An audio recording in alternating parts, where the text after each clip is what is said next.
Prezidentlar paradga bormaydi. Bu yil Moskvadagi G'alaba paradida Markaziy Osiyo davlatlarining rahbarlari qatnashmaydi. Xususan, O'zbekiston prezidenti Shavkat Mirziyoyev ham paradga bormaydi. Rasmiy Kreml 9-may kuni Moskvada bo'lib o'tadigan tantanalarda ishtirok etishini tasdiqlagan xorijiy mehmonlarning ro'yxatini e'lon qildi. Unda Belarus, Laos davlatlari prezidentlari, Malayziya qiroli hamda Slovakiya bosh vaziri paradda qatnashishi qayd etilgan. Bu o'tgan yilga nisbatan kamtarona ro'yxatdir.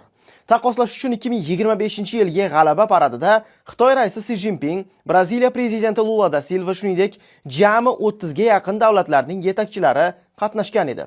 Bu yilgi parad qisqartirilgan formatda operativ vaziyat tufayli og'ir harbiy texnikalarsiz o'tkaziladi. Qayd etish joiz, avvalroq Vladimir Zelenskiy Moskvadagi paradga Ukraina dronlari uchib kelishi mumkinligini aytgan edi. Rossiya esa Ukraina paradni buzishga urinsa, Kiyevga ommaviy raketa hujumi uyushtirilishini bildirgan edi.